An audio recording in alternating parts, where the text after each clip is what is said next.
good morning, guys. This is Aprita Singh, and I'm going to share you such a beautiful lecture about this topic is political science, and the chapter is preambles प्रस्तावना या उद्देशिका। संविधान की प्रस्तावना लोकतंत्र पर एक खूबसूरत कविता सी लगती है। इसमें वह दर्शन शामिल है जिस पर पूरे संविधान का निर्माण हुआ है। यह दर्शन सरकार के किसी भी कानून और फैसले के मूल्यांकन और परीक्षण का मानक तय करता है। इसके सहारे परखा जा सकता है कि कौन कानून, कौन फैसला अच्छा या बुरा। इसमें भारतीय संविधान की आत्मा बसती है।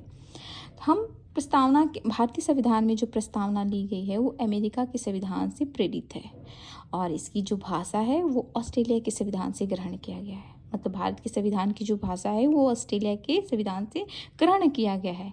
प्रस्तावना को संविधान की आत्मा की संज्ञा दी जाती है। भारतीय संविधान की प्रस्तावना का विभाग पंडित जवाहरलाल नेहरू द्वारा 13 दिसंबर 1946 को संविधान सभा में उद्देश्य प्रस्ताव के रूप में जारी किया गया था, जिस कारण उद्देशिका का परिवर्तित रूप ही प्रस्तावना अर्थात उद्देशिका ही प्रस्तावना है। प्रसिद्ध न्यायविद व संविधान विशेषज्ञ N.A. पालकीवाला ने प्रस्तावना को संविधान का परिचय पत्र की संज्ञा दी थी।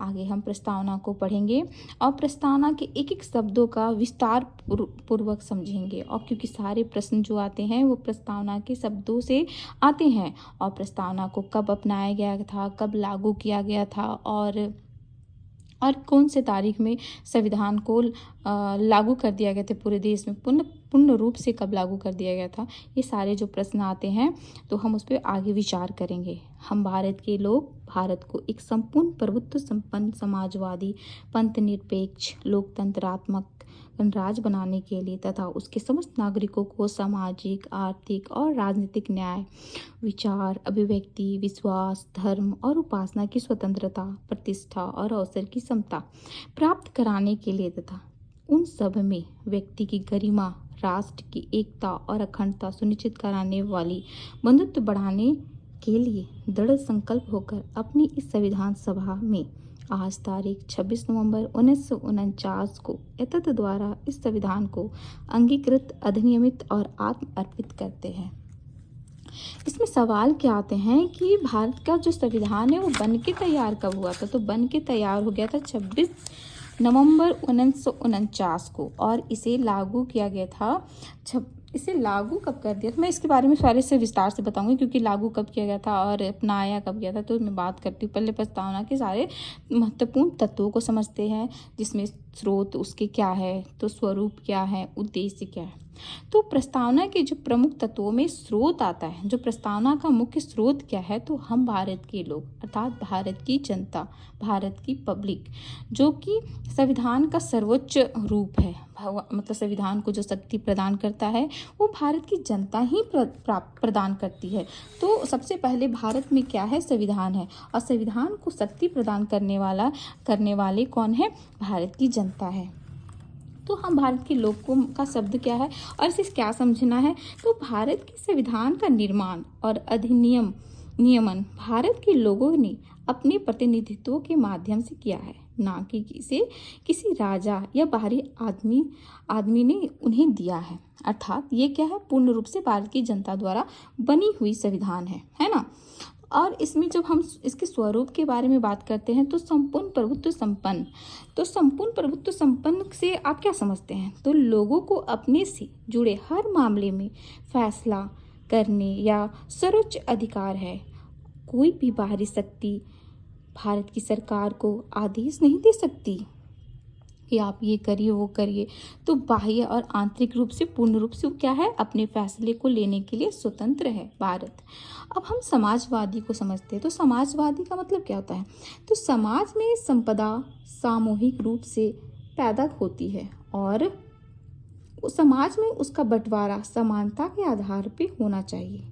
सरकार जमीन और उद्योग धंधों की हकदारी से जुड़े कायदे कानून इस तरह बनाए कि सामाजिक आर्थिक असमानताएं कम हो। तो पंथ निरपेक्ष से आप क्या समझते हैं, तो पंथ निरपेक्ष के बारे में भी बात किया गया है।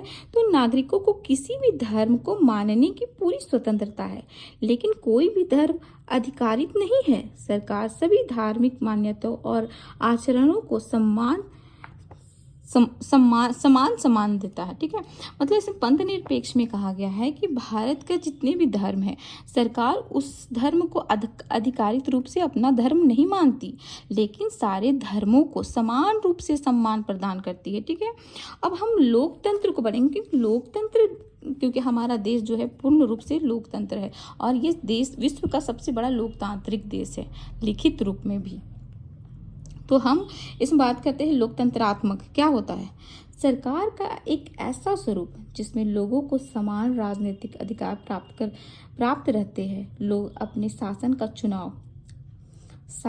चुनाव करते हैं और उसे जवाबदेह बनाते हैं। यह सरकार कुछ बुनियादी नियमों के अनुरूप चलती है। अब हम आगे पढ़ते हैं गणराज्य या गणतंत्र। गणराज्य या गणतंत्र शब्द से क्या मतलब है, तो शासन का प्रमुख लोगों द्वारा चुना हुआ व्यक्ति, लोगों ना किसी वंश या राज खानदान का। मतलब वो क्या है, शासन का जो प्रमुख है वो क्या है, वो कोई भी व्यक्ति हो सकता है भारत राज्य का। ठीक है, शासन का प्रमुख। आगे हम बात करते हैं उद्देश्य का। तो उद्देश्य में क्या है, उद्देश्य इसका है सामाजिक, राजनीतिक और आर्थिक न्याय देना। तो सामाजिक, आर्थिक, राजनीतिक न्याय, तो किस प्रकार का सामाजिक न्याय, जिसके सामाजिक का मतलब तो सबको पता है कि हम सभी क्या है, समान रूप से हैं। तो हमारा सामाजिक न्याय कोई समान रूप से तो उसे न्याय प्राप्त हो। और राजनीतिक न्याय मतलब उस राजनीतिक में सभी की समान रूप से भागीदारी।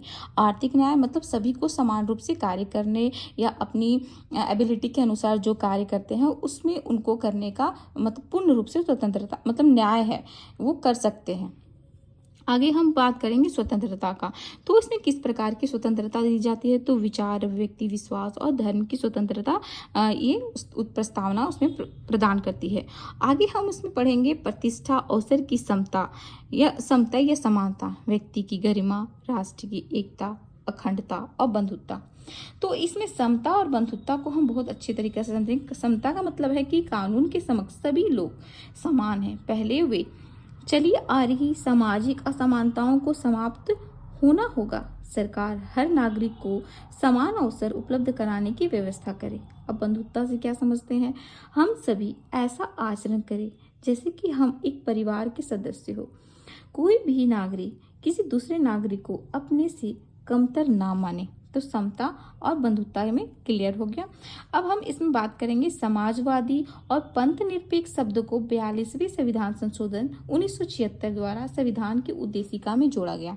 ठीक है, तो इसमें कौन कौन से शब्द थे, इसमें शब्द थे पंथ समाजवादी, फिर से एक बार रिकॉल कर रहे हैं, समाजवादी, पंथ निरपेक्ष और लोकतंत्रात्मक को 42वें संविधान संशोधन 1976 द्वारा संविधान में जोड़ा गया था। ठीक है, आगे हम बात करते हैं प्रस्तावना का उपयोग क्या है। तो प्रस्तावना संविधान की व्याख्या संक्षिप्त में करती है। इसमें राजनीतिक, धार्मिक और नैतिक मूल्य का उल्लेख है। आगे हम इसके बारे में बात करते हैं कि संविधान में लिखित जटिल शब्दों का सरल शब्दों में स्पष्टीकरण प्रस्तावना से प्राप्त हो जाता है। प्रस्तावना हम क्या कर रहे हैं और क्यों क्या करेंगे का दिशा निर्देश प्रदान करता है। सर अल्लादी स्वामी कृष्ण अय्यर ने शब्दों में संविधान की प्रस्तावना हमारे दीर्घकालीन सपनों का विचार है।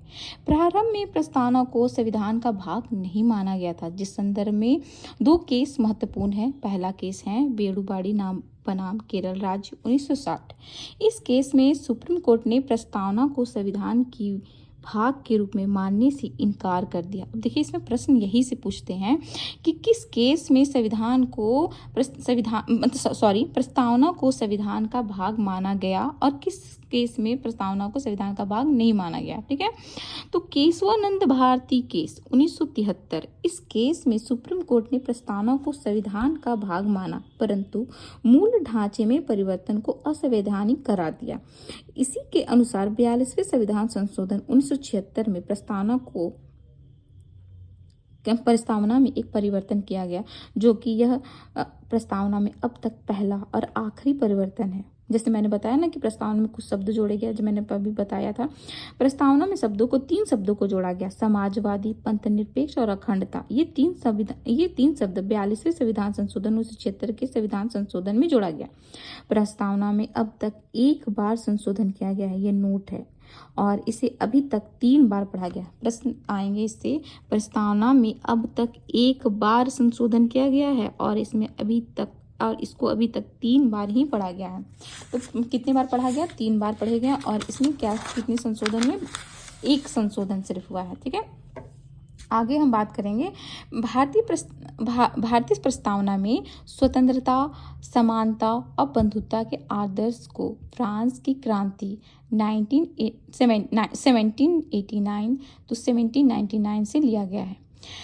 सामाजिक, आर्थिक, राजनीतिक न्याय के तत्वों को 1917 की रूस की क्रांति से लिया गया है। भारतीय प्रस्तावना को 26 नवंबर 1949 को अंगीकृत किया गया और 26 जनवरी 1950 को प्रस्तावना को लागू किया गया पूरे देश में, और इसी दिन हम गणतंत्र दिवस के रूप में मनाते हैं। और इसी दिन को 26 जनवरी को हम क्या मनाते हैं? गणतंत्र दिवस, रिपब्लिक डे हम इसी दिन मनाते हैं। किसके लिए मनाते हैं? क्योंकि इसी के दिन हमारे भारत में संविधान का निर्माण हुआ था, संविधान को लागू कर दिया गया था। तो प्रस्तावना में संशोधन अनुच्छेद 368 के तहत किया गया, लेकिन मूल ढांचे में संबंधित विषयों में संशोधन संभव नहीं है। मतलब इसमें सुप्रीम कोर्ट ने केशवानंद भारती केस में क्या था कि प्रस्तावना के जो मूल ढांचे, जो मूल शब्द हैं, जैसे स्वतंत्रता हो गया, समानता होगी, शब्द में कोई भी चेंजिंग नहीं होगा, क्योंकि ये घर की 4 दीवारी हैं। 4 दीवारी को आप चेंज नहीं कर सकते, बीच के पार्ट को आप निकाल सकते हैं, उसमें आप संशोधन कर सकते हैं, लेकिन 4 दीवारी की दीवारों को तोड़ नहीं सकते। तो इसमें मूल ढांचे का शब्द कब आया? तो केशवानंद भारती केस में ही मूल ढांचे का स्वरूप आया, और इसमें संशोधन 368 अनुच्छेद 368 के तहत किया गया था। ठीक है, और ये बहुत इंपॉर्टेंट है। 26 जनवरी 1950 को प्रस्तावना को पूरे देश में लागू कर दिया गया था। ठीक है, thank you for listening carefully. Thank you guys. जय हिंद, जय भारत।